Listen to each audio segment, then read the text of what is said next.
Hey guys, I'm Fancy. And I'm Colleen. And this is Murder by Design. So tonight, guys, we'll be having Cheryl hopefully coming on very shortly here. Oh, look at that. Damn it. Maybe.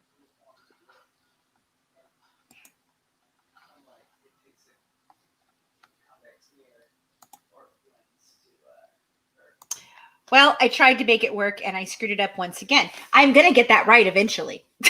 We'll get there. We're going to get it right.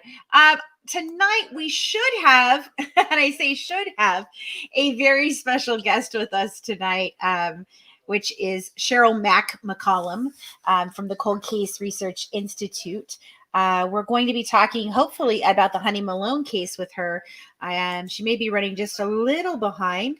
So Colleen and I are just going to go over some of the things that have happened this week. It's been a busy week in the true crime world. And, we've been bringing, updates to you, daily.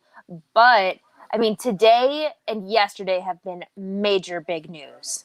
Yes. So we've got Golden State Killer, we've got Lori Vallow, and we've got Evelyn Boswell.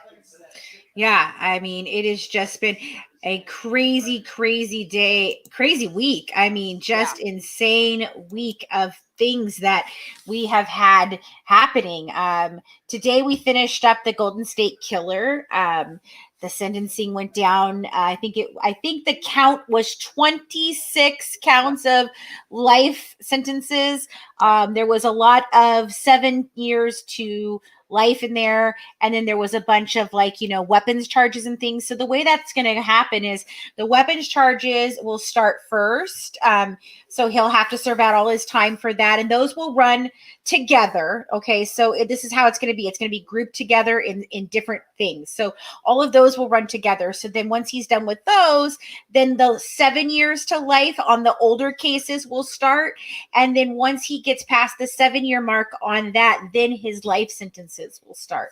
So, and that's the life sentences without parole. All of and those. He's not. I don't think he's even going to live to the 7-year mark. But I hope not. I hope not. Then again, yeah. I don't know. I hope he gets tortured in jail for his whole, life.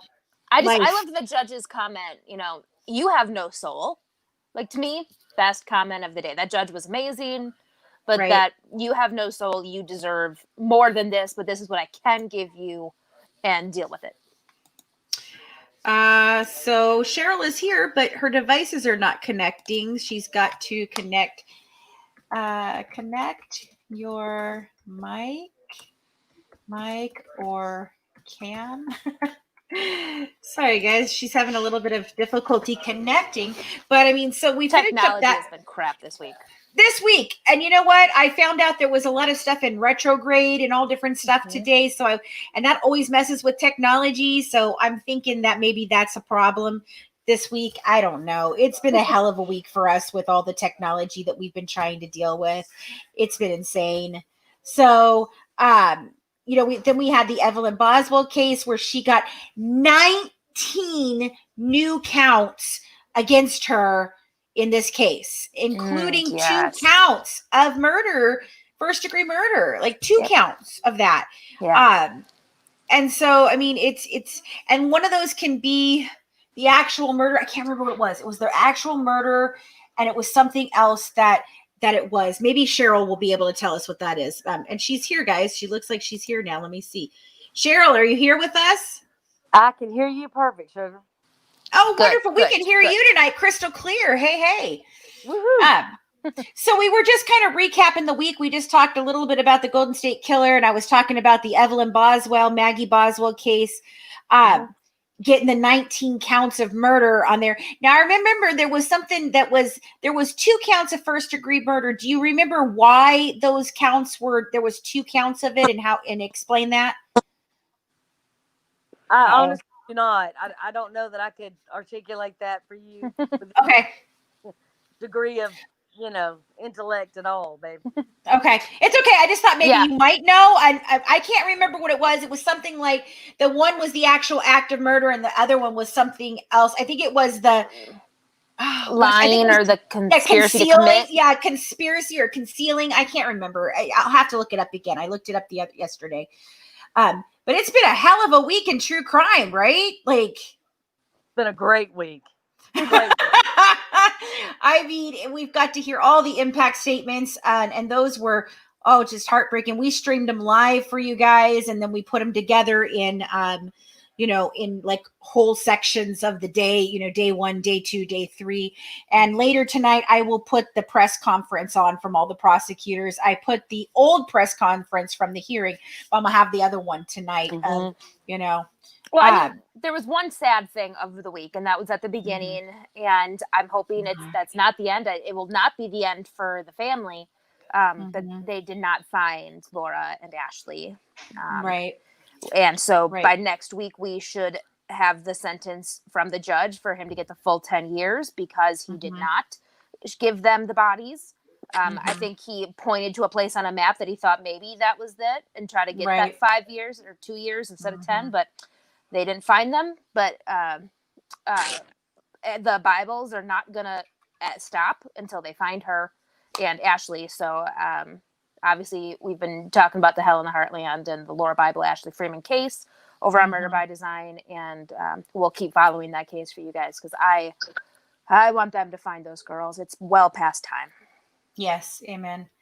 Well, Cheryl, tonight we've got you on. We're going to talk about a case that's near and dear to your heart, and that happened down there in Atlanta, which is the Honey Malone case. Now, I did have the opportunity to speak with you and Karen Greer from CSI Atlanta, and both Honey Malone's, it's Vanessa Honey Malone's mother and sister, and we will be playing clips of that. I'm going to put it all together for you guys as a bonus episode next week.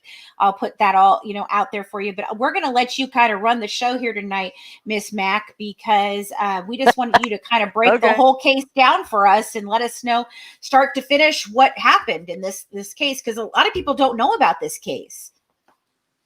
Okay, well, it was October 23rd, 2012. And Honey was a vivacious, beautiful 18-year-old. She had a job and, she had graduated from high school and everything. And she was still living with her mama, figuring out next steps, right? And she was the kind of person that everybody loved. She had that unique it factor that made women adore her and men adore her. And there was no jealousy, there was no anger, there was no hatred, there was no anything like drama surrounding this child whatsoever. Everybody liked her.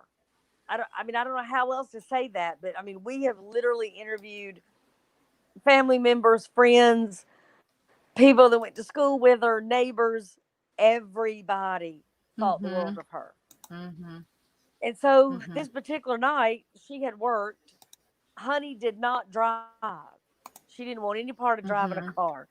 So her mama still picked her up and took her to work and all that. So she had picked her up, and Honey had said, "Woo, that was a long day. I'm tired. I just want to go home and chill." And they had not been in the house long. And Flora, her mama, thought, well, we're in for the night and maybe we can watch some TV and just relax. About that time, Honey came out to the living room and said, "Hey, I'm going to go out in a minute. I'll be back." And her mom was like, "I thought you were tired." She said, "I am, but I'll be back. I won't be gone long." From the back of their condo, there's a little pathway that leads to a wooden fence. And in that fence, there was a break in it where you could cross right through and go into the backside of the apartment complex, that Hampton Village. Yes. So literally, as the crow flies, she just walks right that way to her friend's apartment. She goes in the front door.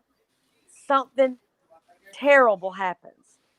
She turns to leave and she's shot in the back. So she didn't get any more into the apartment than maybe 2 steps. And then when she turned, she shot. There's a trail of blood from the front door that leads through the dining room or the living room, through the little kitchen area, down the hall, into the master bedroom, where Honey is Mm-hmm. placed in the master bedroom closet, laying on her right side, where she is then shot point blank in the chest. Oh God. Her cell phone has been stolen. Now, here's Oh, where the story jeez. starts to get even more bizarre. Again, Mm-hmm. I want to be very clear with people. Honey had never been arrested. She did not carry weapons. She had never been in a fight more than some little minor whatever at high school or middle school. Of course, She was everybody. not a fighter. She was not a gangster. Mm-hmm. She was not, yeah, I mean, she just wasn't. But I want to be clear about that. Honey enjoyed her friends. She enjoyed hanging out. She enjoyed getting together and smoking weed and playing cards and listening to music. She was 18. Mm-hmm. I mean, come on. Okay. So, Right.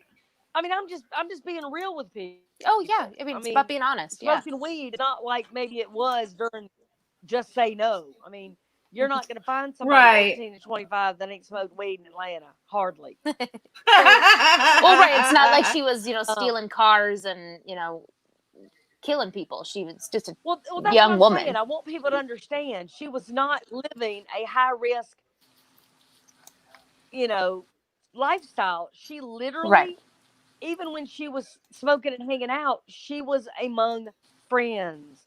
These were Mm-hmm. people that she knew. She didn't go into the cut and buy weed from a dope man she'd never met. She was not working the street. She wasn't working a pole. She wasn't working an angle. She wasn't hustling. That was not her gig. Right. She liked Right. hot fries and Sprite. I mean, she was an 18-year-old kid. Okay. So the police get there. There were two roommates in the apartment who tell police 3 to 6 assailants bust in the front door, tie them up, and put them in the bathtub. One male, one female. The female says at some point while she's in the bathtub, she's Honey in her. Now I want to Mm-hmm. stop right there. You've got a man and a woman in this apartment. Mm-hmm. You've already figured out a way to control them without hurting them. But Honey Mm-hmm. walks in weighing 100 pounds and 5 foot nothing, and you shoot her in the back. Right. So already this story does Mm-hmm. not jive for me. If you have 3 to 6 assailants in a Mm-hmm. 1 bedroom apartment, anytime I've ever been in a 1 bedroom apartment for a party or a hangout, I could tell you whether there were 6 or 3 people in it. Right. Y'all clear on that? Right. Yeah. Yeah. Definitely. I mean, 6 mass people versus 3, huge difference in a small space. So Yes. I question, what could she hear? How did she know it was Honey unless she had invited me over? Okay. Yep. I have lost y'all, Yeah. have I? Nope. We hear you. No, we're here. We're listening. We're listening. Absolutely. And I just put up a picture of her a second ago so people could see how Oh, beautiful okay. she was. And yes. Okay. Mhm. Okay. Yeah, no, we're listening. We're hanging on your every word, lady. So then the police, I can't really hear y'all. Oh no, you're starting to cut out, love. I don't know what happened. You were so clear for a while. Oh no. Oh. Oh, now we lost. Oh my God! Right in the middle of the story. Every time her audio gets so. And it's so weird. She's crystal clear for such a long time, and then all of a sudden, just boom, nothing. We can't hear a thing. Well, she'll be right back, guys. I'm sure she'll come right back in. Oh, here she is. Okay, let's see. She's trying to connect again. It says device is not okay. Here she is. Okay, we got you back. Can we hear you now? Nope, you're muted. Let me unmute you. Can't unmute it best because they chose to mute themselves. Okay, you have muted yourself, ma'am. Ms. McCollum, you have muted yourself. Can you unmute yourself? No, maybe not. Can you hear us? There we go. There she is. Oh no, shoot! She went right back to muting herself again.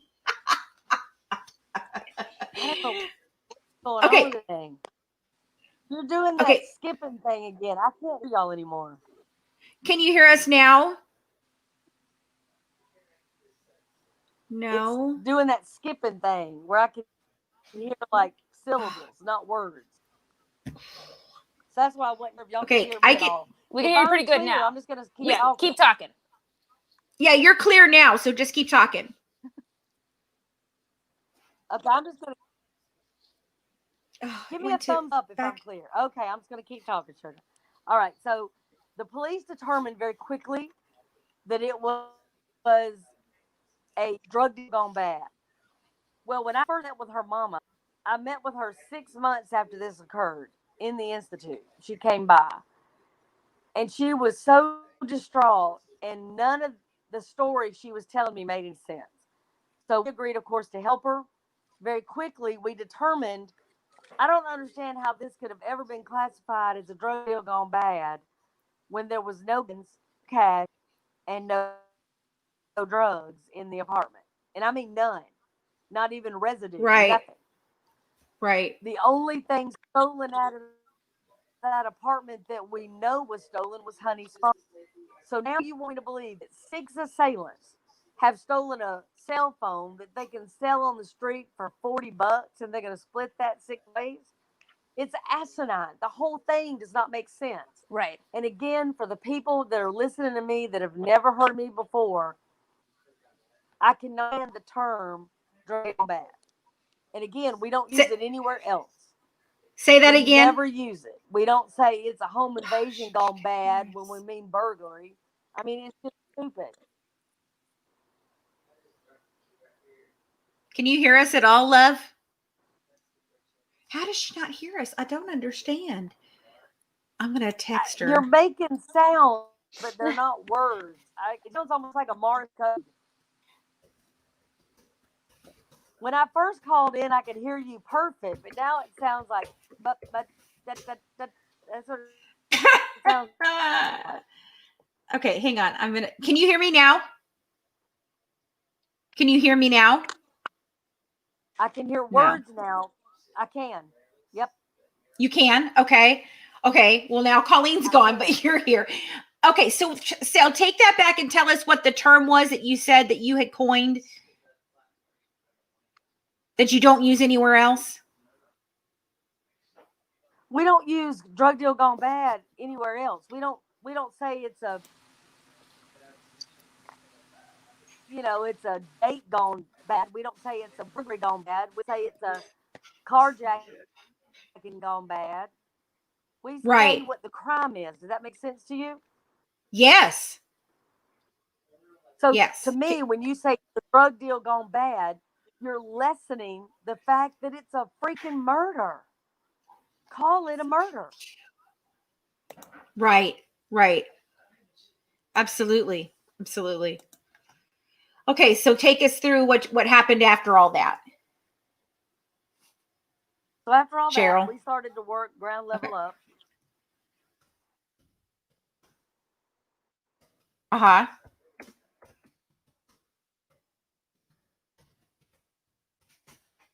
Oh, darn it. We lost her again.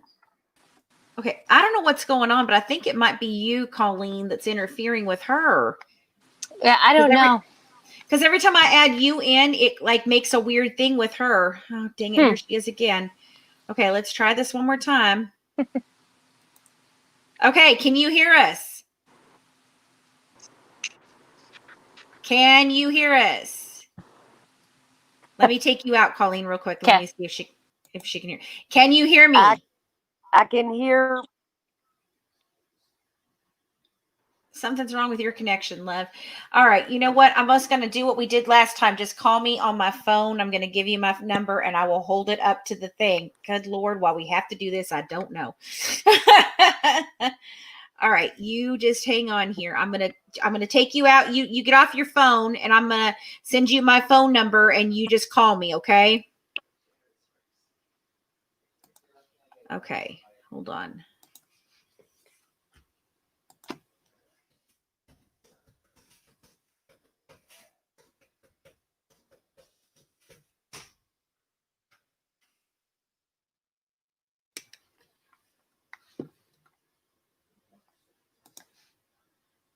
Okay, Colleen, I've got you back in now.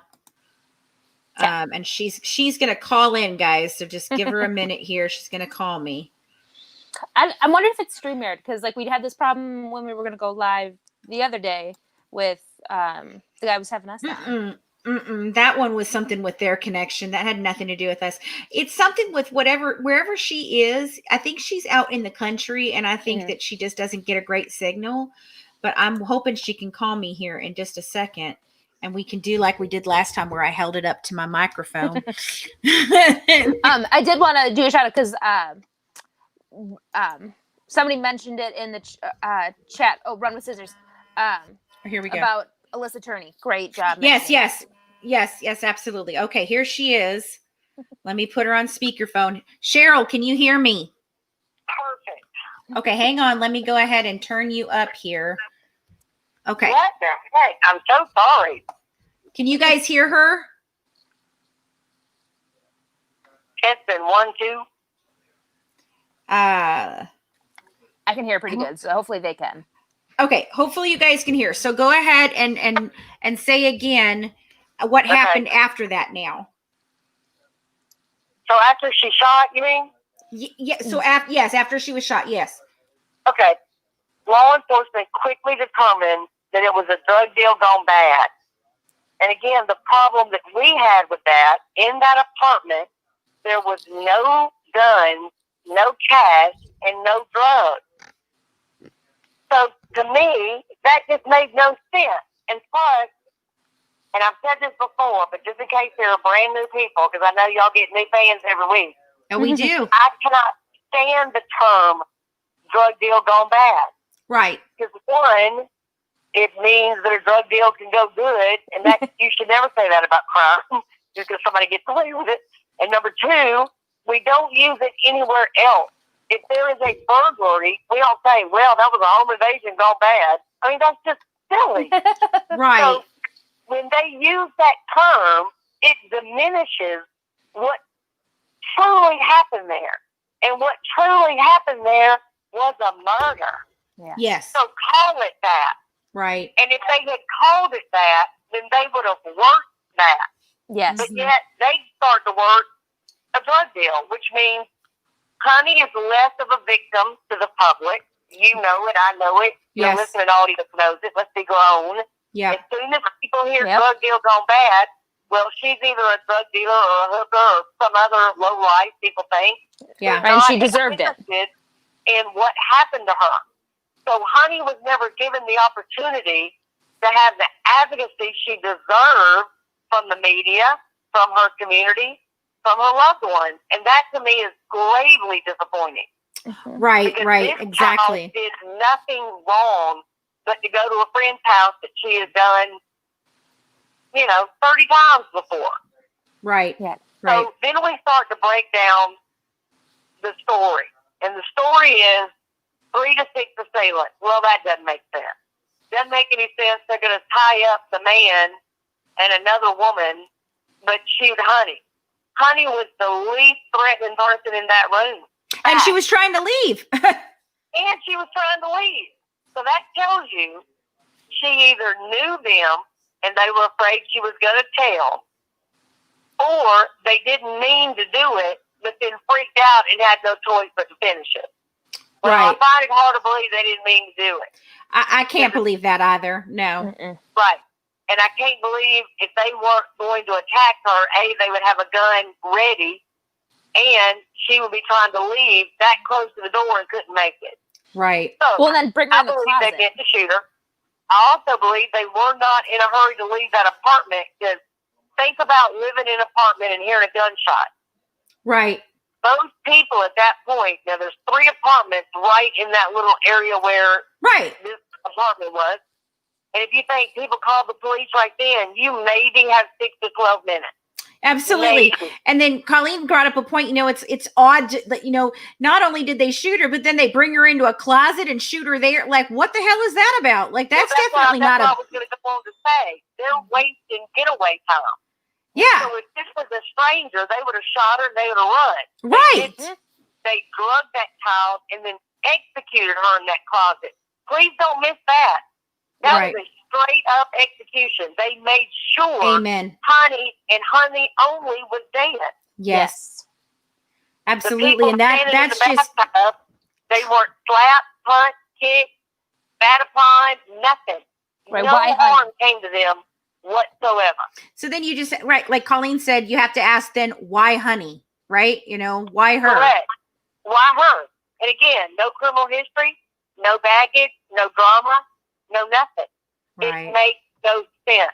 Mm-hmm. So again, the target had to be her from people she knew for whatever reason they had. Yes. So Mhm. did Honey take somebody's man? Did somebody's man want her? And she was oblivious to it. Did Honey see something in that apartment she should not have seen one? Right. Did they think she was going to tell if they were running guns or running dope or running women? Right. So maybe somebody had some criminal ties that they believed because she was so pure that she would have been the snitch. Right. Sure. So now how did you get involved? Honey's mama called me because one of my students at the Institute knew Honey from high school. Okay. And she said, will you please meet with me? And I said, of course. But this was only 6 months. Wow. So we don't normally take a case, obviously, That new. you know, that fresh. I mean, the dead ends aren't there yet. You haven't run out of options yet. Right. But I Right. You told her, haven't I run said, out of leads. You haven't run out of people to Not at talk all. to. Right. You haven't run out of investigation time. Right. Mhm. But I was concerned they had labeled it wrong. Yes. So I Yeah. thought we needed to get, involved anyway and help her as much as we could. Well, you've met her. There's no way you can meet Flora, and there's no way you can meet Cassandra and not just fall in love with them. And there's no way you can hear about Honey and not realize we've all been gypped, not being able to know her. Yes. Yes. So we just thought, well, we're going to keep fighting with you on this thing. So we tried different things through the years. The police weren't really budging on some things. They weren't budging on meeting with the family, showing the crime scene photographs. They weren't really budging on allowing outside help and moving this thing in any direction other than what they had already believed it was slated to be, which was a drug deal gone bad. Right. Even the show Crime Watch Daily, one of the detectives actually says, well, they stole her gun because they can sell it on the street. Seriously? 6 No evidence. people stole one cell phone out of an apartment? So you get $2 and you get $2 and you get $2. Like With no evidence You that made she it even had so it. messy that you've murdered somebody and now you've brought so much heat on your area. You can't even work in that area right now. And Honey's mama, let me tell you something, warrior. She will post every day. She will call people every day. She will then come home exhausted and post all night long. She set up, she's absolutely amazing. the Facebook pages. Yeah, I mean, she was not going to go away on this thing. So that's the kind of thing we started to do. And then we started to break apart their whole story. Mm-hmm. And it just became really clear to us what we were looking at. So finally, again, my students are the best. And Flora one day posted, like she was just getting really exasperated because the police would not meet with her. And she probably had, I don't know, 200 people mad about it, said they were going to, pray for her, said that they didn't understand it either, and other people saying you head up and that sort of thing. Yeah. And all of those things are lovely, and all of those things have their place, but I was real put out because I was like, y'all, this has been a minute. And so I couldn't help it. I posted, I said, if y'all really want to do something, here's a detective and here's his phone number. Right. Call him and ask him to meet with her. Right. Well, honey, it wasn't 15 minutes before he was calling my phone and said, would you please tell your people to stop calling here? I will look into it. I promise, Miss Cheryl, I will look into it. They're blowing up my Let phone. me tell you, my students started calling him, buddy. And as soon as they'd hang up, they'd call like that. And he was like, I can't do anything but answer this phone. I said, well, are you going to meet with her mama? And he said, yes, I will meet with her. But, and let me say this, and I want to be really clear. People think chivalry is dead, and I will tell you that's not true. Right. And it's especially not true in law enforcement. And let me just explain. And I'm going to caveat by saying strong women, confident women may not like this answer, but I'm going to ask y'all to accept it.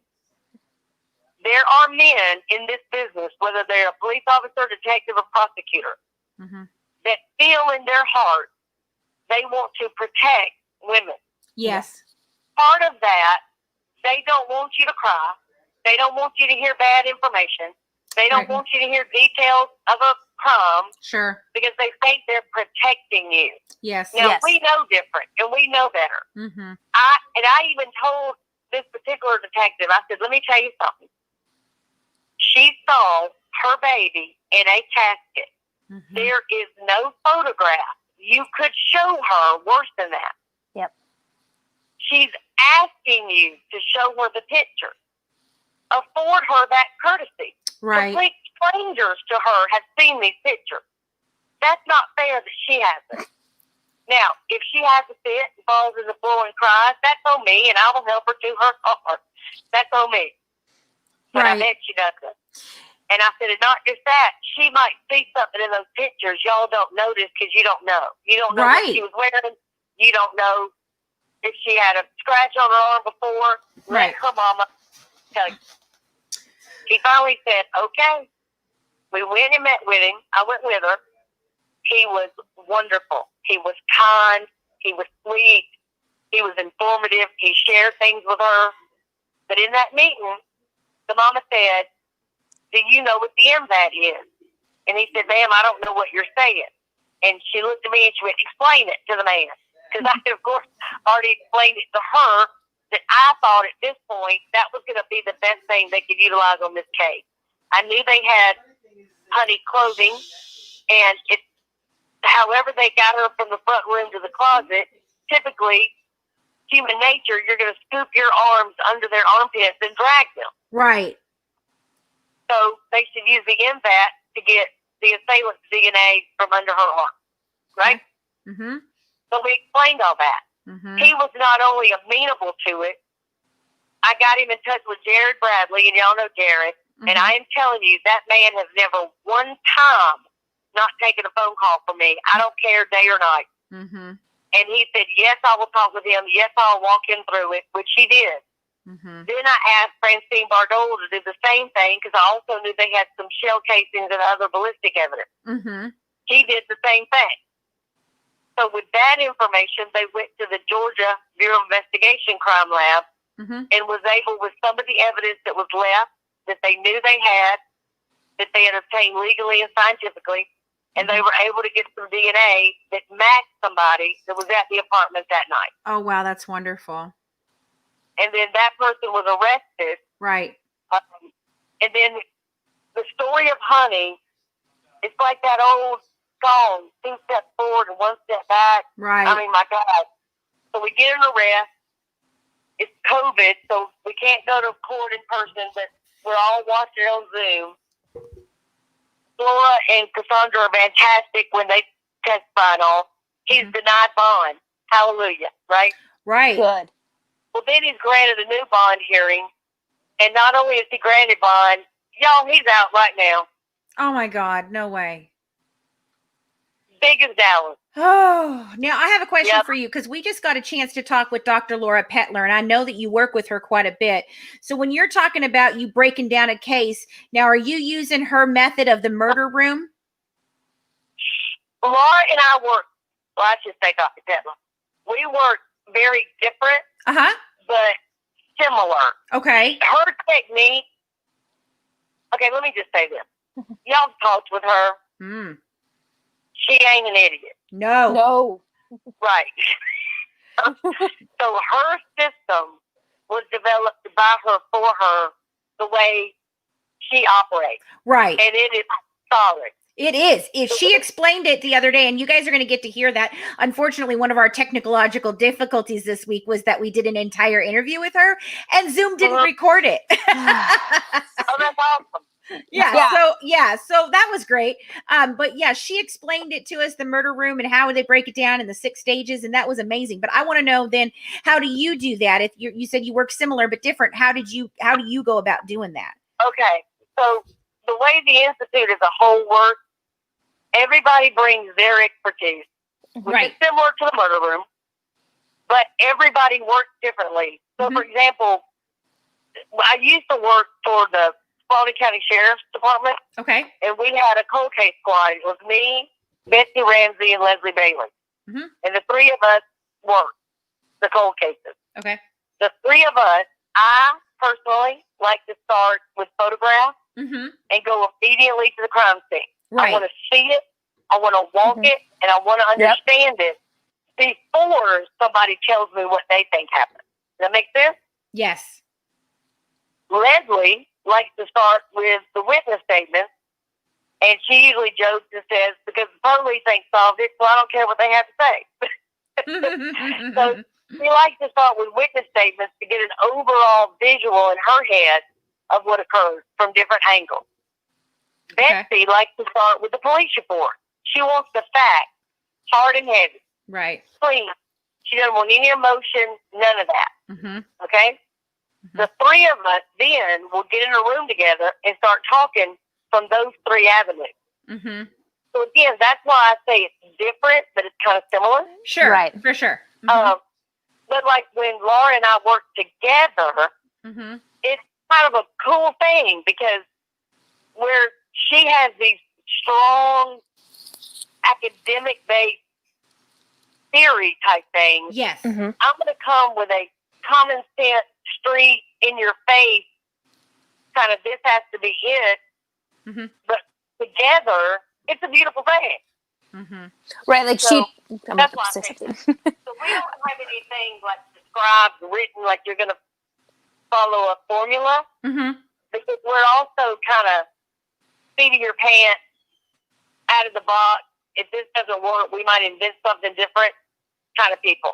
Right. But again, Laura has come to the Institute more than once to help us on stuff. Right. Okay, Colleen, what did you want to ask Cheryl here? Well, so she uses Bloom's taxonomy and the 6 stages so she uses Bloom's taxonomy in the 6 stages of moving through a crime scene. And so she starts with basic and then moves it up and advance the field. And you guys will get to hear her talk about that when we redo this interview with her. But so she goes through that very scientific process. And what we have gathered from you over a few times is that, your first instinct is usually the correct instinct. So is that how you feel in a lot of cases? Like you'll walk the scene, but that, if it, you hear a stampede, think horses, not zebras kind of thing. The simplest answer is usually the answer. Did you hear that, Cheryl? I can hear her talking, Sugar. I can't understand it. Okay, so basically she said that you kind of, you go to the crime scene and you kind of look at it from that perspective and you go to like the easiest and simplest answer. Like when you see hoof prints, think horses, not zebras, right? When I go to the crime scene, I do what now? Simplest answer. Simplest answer. So when you see a hoof print, you're thinking, horses, not zebras, like that. Oh, yeah. Okay. Yeah.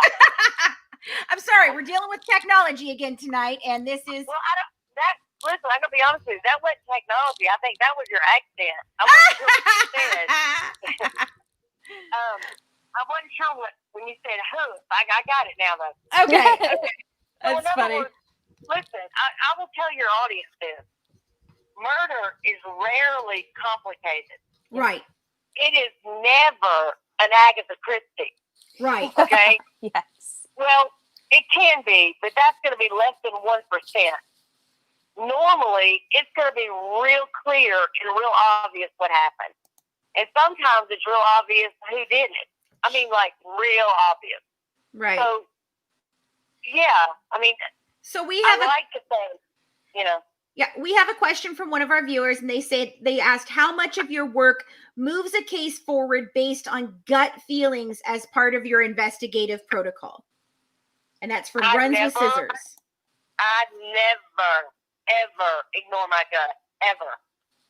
I may not know why it's right or wrong, but I don't ignore it.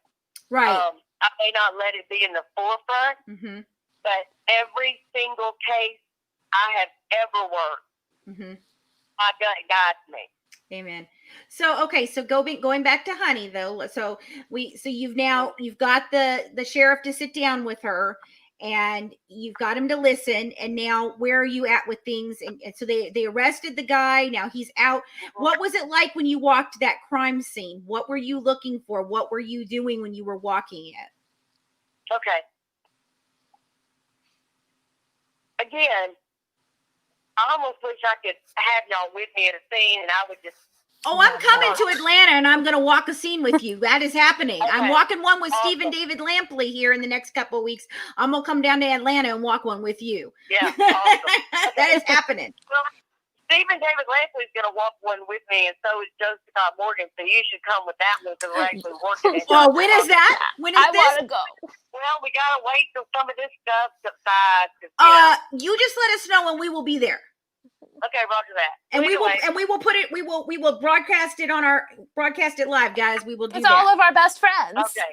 So, yeah, our best buddies. The way I work, it's almost like a movie starts to run in my head, and I start to say, okay, this is point of entry and that's point of exit. How did the person and the victim cross paths? Where? When?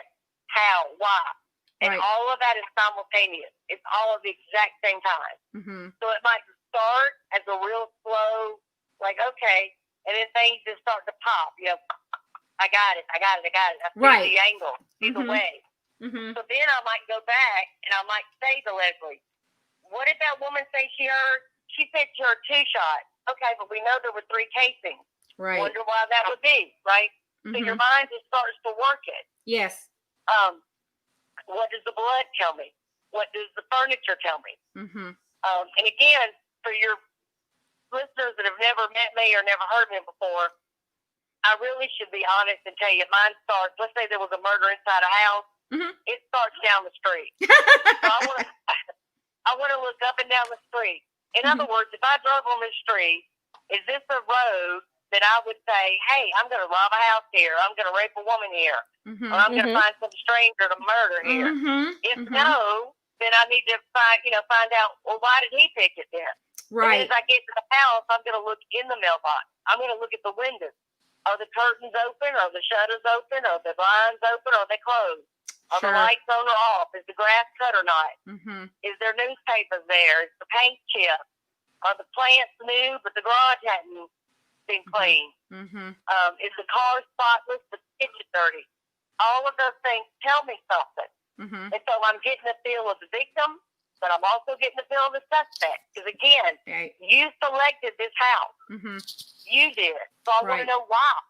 Right. And then I move from there. So again, all of it, it just encases this whole thing.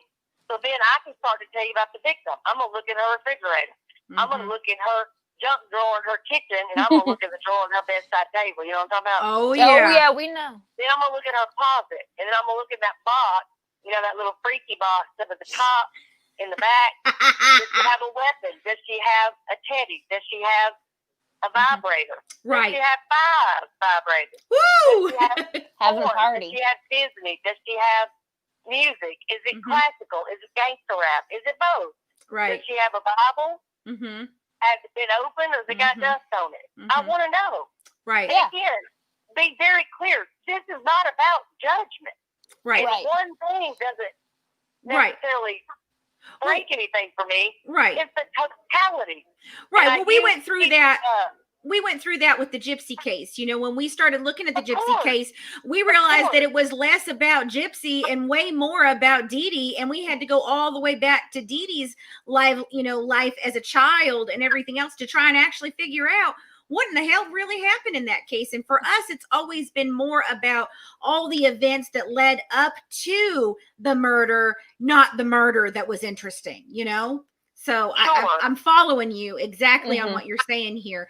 It's a total picture of who this person was and why were they selected, you know, and how did this happen? Was it a crime of passion? Was it someone they knew? Was it, you know, was it a guy that was just passing through and happened to pick that street, you know, and why did he pick that street? Yep. Like, you know, Yep. so when you're thinking about, like, even with what we just went through with you know, the Golden State Killer, and seeing how he selected people and he followed them, and he, you know, and it wasn't just a robbery. There was other things that were happening, you know, that he was doing, and so, you know, he was a planner, and again, those cops would have told you that. Oh God, was he a planner? Studied, and he was patient. Well, if you saw today, 99.8% of your criminals cannot do that. No, absolutely not. Absolutely not. He was absolutely a planner, and he still is, because I was watching tonight the prosecutors with this, you know, what they showed after that, the hearing or the sentencing today, and they were showing what he really is like in his cell currently right now, the things that he is doing in his cell, that he is showing that he is not a feeble old man who is, you know, not in his right mind and needs to sit in a wheelchair. He's climbing up on things, and he's getting up in this cubby hole to cover up the lighting, and that's actually reminiscent of him being, many of his crime scenes had the lights covered with like towels and things, and they're showing all of this to show that he is still, to this day, he stood up in the courtroom and he gave the most pitiful damn excuse I've ever heard in my life from anyone. And, you know, and then his family talking about what a lovely man he was. Oh, give me a damn break. I got so pissed off at that. I think that was the thing that pissed me off the most out of the whole 4 days of this.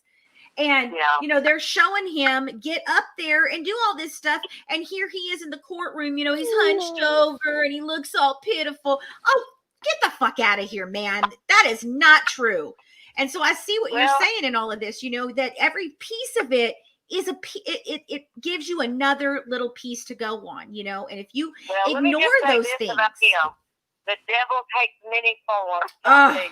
Yes. And it's a con. His whole thing has been a con. His whole life has been a con. His whole life has been a lie.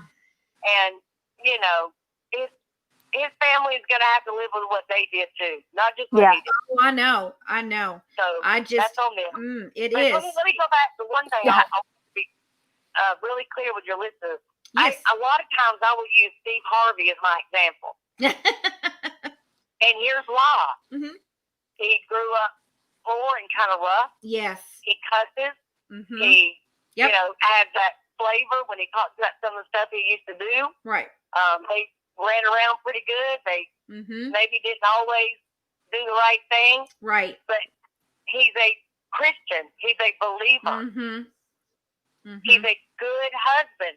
But honey, there was a time when he wasn't. He would cat around. You can literally be all of those things, and you can be those things at the same time. A lot of us can be believers, but that doesn't mean we're perfect. So if you hear us cuss or you see us drinking or doing body shots off each other, it's all good. You know what? I always think about that as, you know, I'm the Christian that knows I need Jesus. Like, you know, I'm not the Christian who's sanctimonious and, you know, I go to church, you know, I don't go to church every Sunday, and I do cuss and I do drink, you know, and I have a good time. Now, I'm not out running the streets and everything. I'm a good mom. I've taken good care of my kids and I've raised great kids, but you know, I am the cussing all day long. You know, I drop the F-bomb constantly. So I'm the Christian that needs Jesus, you know. But again, I think that's so important when people say, well, you're working this way. I still want to say it. Again, you know, you're different with your best friend than you are your child, and you're different with your child than you are your preacher. Yes, you're different with your sister than you are the mechanic that just ripped you off. You're a very different person depending. Yes. Okay, Colleen, what do you want to say? So as a nurse, and when I was a pediatric nurse, we would get that all the time in our education. Like, don't post things on Facebook you wouldn't want the patient's moms to see. And it's like, God damn it. Like, I'm not going to friend my patient, but like, I'm a person. I was 24. You're just a regular person, right? Why do I have to censor my personal life because because I have a life outside of my job? Like, I get it. Like, you don't want to see me taking body shots, but it's I'm not doing body shots at work. Right. You don't want to see me doing body shots, but I'm not doing them at work. Right. Exactly. So hang on one second. I do have to give a big old shout out to Elizabeth Townsend. Thank you so much for sending us a super sticker. We appreciate it so very much, guys. Do remember that the super chat and super stickers are available. We appreciate them, but they are never, we never expect them. We always appreciate them. Yes. And it helps us to continue to do what we're doing. So thank you, Elizabeth Townsend, for sending us that super sticker. We really, really appreciate it, honey. Thank you so much. All right, go ahead, Cheryl. Keep talking.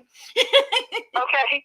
But anyway, like you were asking, like methodology and all that sort of stuff. So again, once I'm at the crime scene and once I get to the level of, okay, I need to get into the case file, what I do, and I guess what I invented, was what I call the last 24. So for me, I want to know not just the hours, hour by hour, minute by minute, second by second, if I can do it, the last 24 hours of that victim's life. Yeah. That will tell me just about everything I want to know. So I literally work backwards. So I'm going to know the ending. This is where she ended up dead. And then work backwards. Where did she and the killer intersect? Right. What was she doing before that? Who was she with?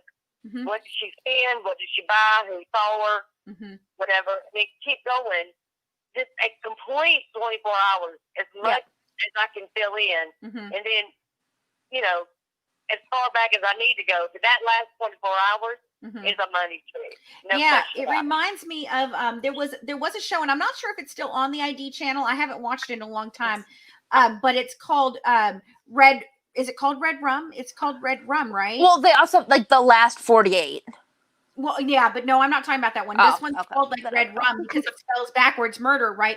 And so what they do is they start at the murder and then they rewind all the way back. So they start at, so 3 hours before, 8 hours before, 24 hours. Similar. Before, and then a week before, to all the way back until they get to the point where they're like, oh, here we are. This is where it went. Yeah. It reminds me of that. Yeah, I guess. I guess. I've never seen the show, but yeah, that's pretty much it. Yeah, she's too busy. I love that approach. There was a show that actually was called Last 24, but it wasn't the Last 24. That's not what they did. Right. It was just like a recreate show. But ours, if anything about anything that we do is academic, it's this. Right. And Dr. Dwayne Thompson actually made it into a very stellar academic paper because it worked. Right. And typically, police departments and detectives do not do this. Typically what they do is they get to the point the victim and the suspect met and they stop. They shouldn't. They should keep going. Right. And that's one of the things we talked about with Dr. Petler in the fact of she was saying, most cops, they get to the scene and they get in this tunnel, and it's like, here, this is it. That's all there is for me to see. Kind of one of the things that we talk about,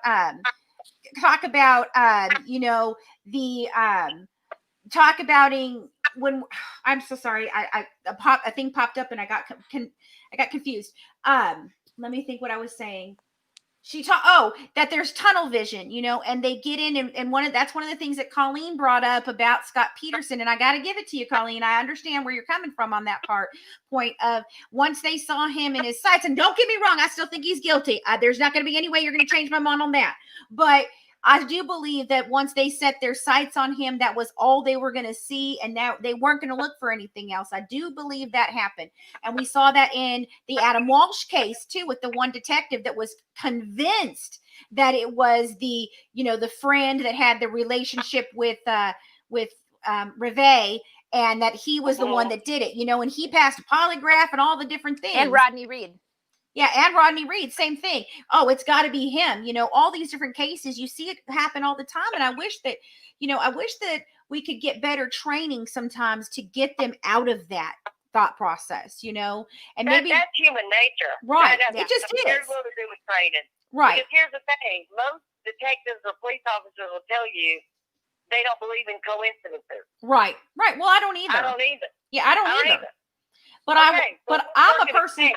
I'm a person that Right. has to know. Like, I have to know everything. I can't just take an answer. And that was one of the problems I had, like, you know, in school and stuff. When a teacher would say something and I would ask why, well, why that, why this, you know, well, wait a minute, what happened to make that? Oh, I don't, that doesn't matter. I'm like, it does matter to me. I want to know, like, you know, so. But right. So here's the issue. This is just reality time. Yeah. In this profession, you ain't got time for that. Right. Yeah. You are never going to be able to sit with one case for as long as you want to, the way you want to. True. Because when you're getting real into one of them, you're fixing to get two brand new ones. And you've got to give them as much attention. So what happens is human nature. Yes. If you and I are working a case, and one odd thing happens, and then two odd things happen, we're like, it's got to be this guy. Right. There's no way he saw her at Walmart. Right. And they go to the same church. And they had an argument. Yes. And he was seen driving away from the Home Depot where she was shot. Come on now. Right. Right. No exactly. way am I going to believe he didn't do it. Right. Right. Sure. You and I start investigating him. Where was he? Who saw him? Right. When's the last time he had something bad to say about the victim?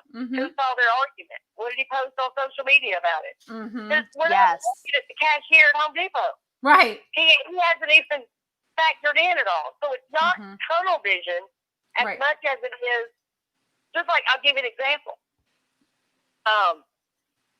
A lot of times, y'all heard me say, things can come down to math, right?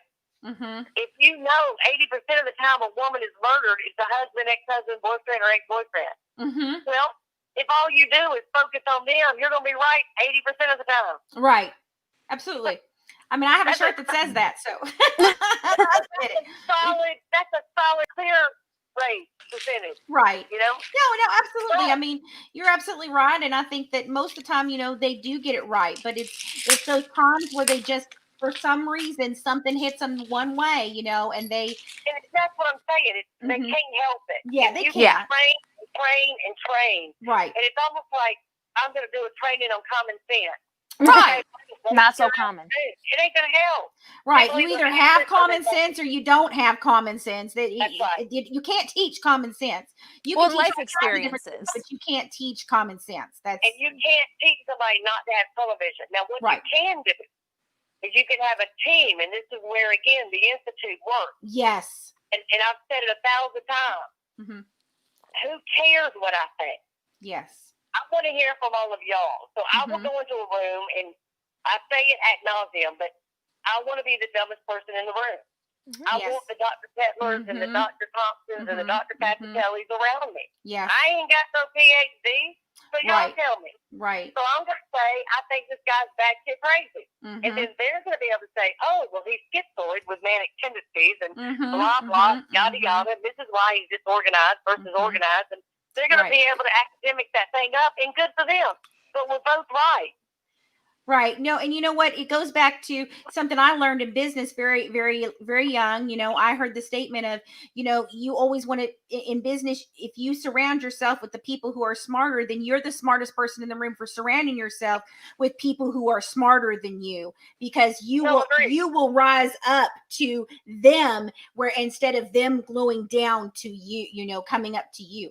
So, you know, that's the thing. And so I agree with you completely on the way you're looking at this and the way you're doing things. And we're going to talk about this more. And we're definitely going to come and walk those crime scenes with you. Now, tell us where we're at with the Honey Malone case as of today, just so that everybody knows.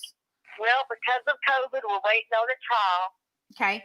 Law enforcement has already said in the bond hearing that he did admit to two people that he shot Honey. They did admit that they sent things to the GBI for DNA. So we know they've got some solid evidence. Okay. And some solid witnesses. Good. But right now, again, he's out on bond. And one thing that they did, they told the judge that it's a hardship if he stays in jail because his business will go under. Oh, fuck his that. business, just so everybody knows, is a cleaning company that cleans the local schools in DeKalb County. Oh, fuck off. He has a convicted armed robber and a suspected murderer cleaning their school. The school is closed. Wow. So well, I don't don't worry care if the about- school is closed or don't- not. She's right. He's got this. I mean, he's wow. But Wow. still, I'm just saying, like, what business is going under right now? The school's Don't worry closed. about COVID if you want to. Right. But wow. Just wow. Well, thank you so much, Cheryl, for being with us tonight. We're going to go ahead and wrap it up here. We've been on for a while, and I don't want to take any more of your precious time, but I really do appreciate you coming. You let me and the girls know when you guys are walking that crime scene, when, where, and what, how, and we will be there. Drive my ass down And if you there. bring Nancy along, I wouldn't mind. Hey, listen, there's a great possibility she'll be on this one.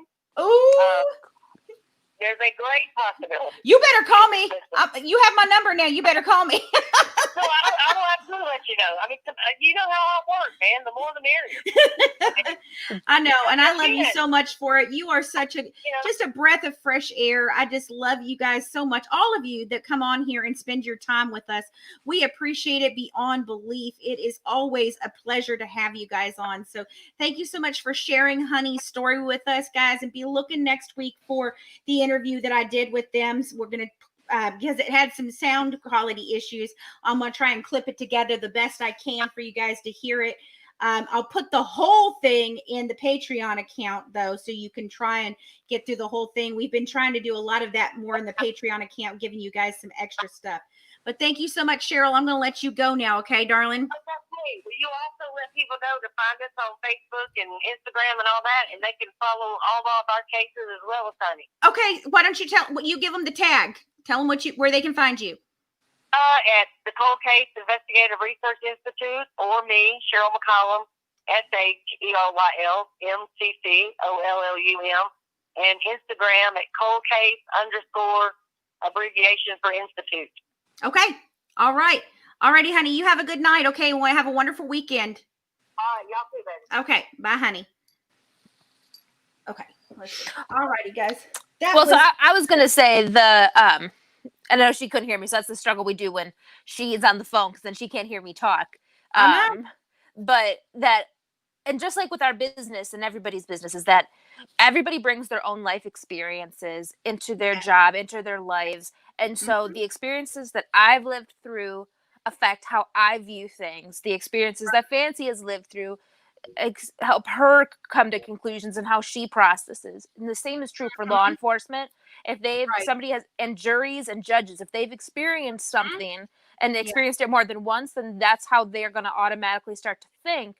Yes. And it's just from what they've dealt with in their life. If somebody, grew up in an abusive household, and then, they become into law enforcement and they see what they see as domestic abuse because they know the signs, because they saw it as a child, then they're gonna be more, aggressive or more purposeful because they know the signs. They're gonna look at it harder because they know, and not just say, oh, well, that may have just been a one-time argument. Maybe, that was just normal or something, that somebody else might see, be like, no, that was a sign that he's done this before.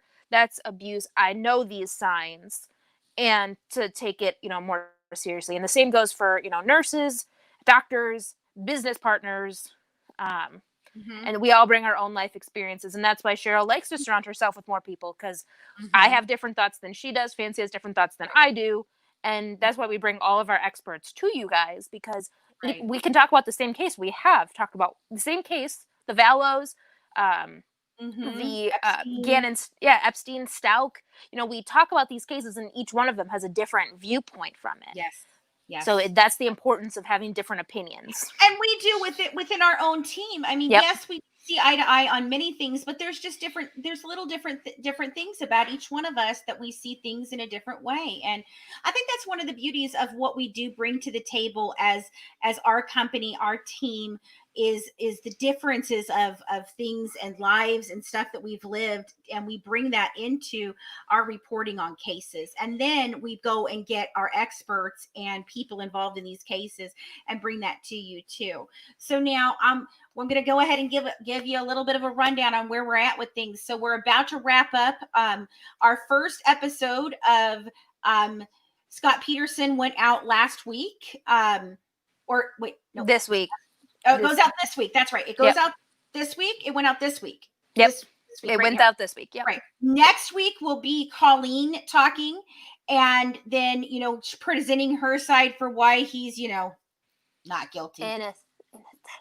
He's not innocent. He's not innocent. He doesn't deserve the death penalty. Minimum. That's what my job is. I'm going to try to convince you that he's innocent, but my job is going to be convince you that he does not deserve the death penalty. If I can't get you to innocent, he doesn't deserve the death penalty. I've already gotten you there. I will get you guys there. You will not get me to the fact that the man is innocent. I agree with but you. But death penalty. That's my bar. Past death penalty is a win no matter what. Maybe. Anyway, she's going to do hers this next week. I'm going to do mine after that. Then all of us are going to come together over on the Good Wives Guide to True Crime and give all of our thoughts. And we do have a prize.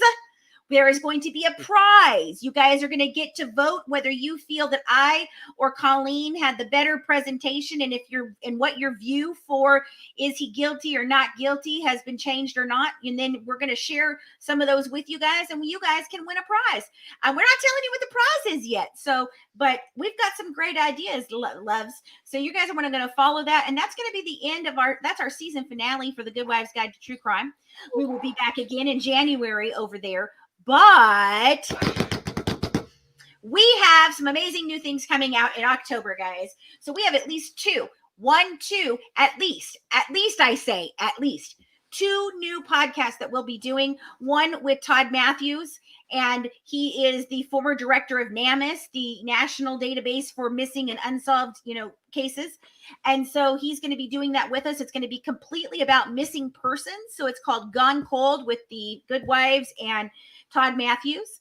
And then Tori and I are starting an entertainment podcast where we'll be talking about, the leading things in the entertainment industry, shows, movies, our thoughts, our feelings. We'll be interviewing some major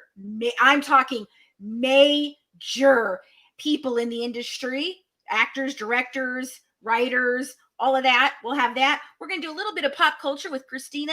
Colleen may show up once in a while with a little bit of history for us. And we're also going to do some true crime. And then guess who's coming on that? Mama Ty is going to be serving up lunchtime recipes. So we're really excited about that. And I'm telling you guys, pretty soon she's going to be cooking on our channel here. You're going to get to cook with her. She's going to share recipes with you. It's going to be totally freaking awesome. And then we have one more podcast that's coming down the road. I can't tell you about it. We're not going to be speaking on it necessarily, but we're going to be producing it. And it is a doozy. Let me tell you, you guys are going to be shocked, completely shocked. So I am totally happy, guys, tonight to talk with you about all of this. I had a great Friday night with you. I'm sure Colleen did too. So yes, we always love when we get to talk with Miss McCollum. She is amazing. All of our oh my God, if we get to walk with them, holy Jesus, those are our BFFs. That's literally like Stephen and Joe and Cheryl. And that's, we're going to do a couple of them because I'm going to be walking with Stephen specifically here, probably in the next 2 weeks or so down in Nashville. And we're going to be covering this little 12-year-old girl from a long while ago. Her name is Kathy. He has just fallen in love with her and her story. And it's terribly sad, but we're going to walk that and we're going to broadcast that live. And then, now we're going to go walk with Cheryl and Joseph and Stephen and maybe Nancy. Well, okay. When COVID is all over, I'll take you guys on a walk of Milwaukee for Jeffrey Dahmer. How's that? When COVID is over, I'll take you around. Yes. So we will be talking about all of those. We do have a psychic advisor that we just talked with, Artie Hoffman, and he clued us in on an amazing case that he just helped with. So guys, we have so much for you. Y'all just need to keep on tuning back in here because you are going to love everything that we are doing. So I am so excited. Hold on. So guys, just keep on coming back. Colleen, do you have anything else you'd like to add tonight, love? No, just thank you guys for tuning in. We love your support. Thanks for being super active in the chat tonight. We always appreciate it. And keep tuning in every day. We've got something new for you guys. So right. So all right, guys, signing out.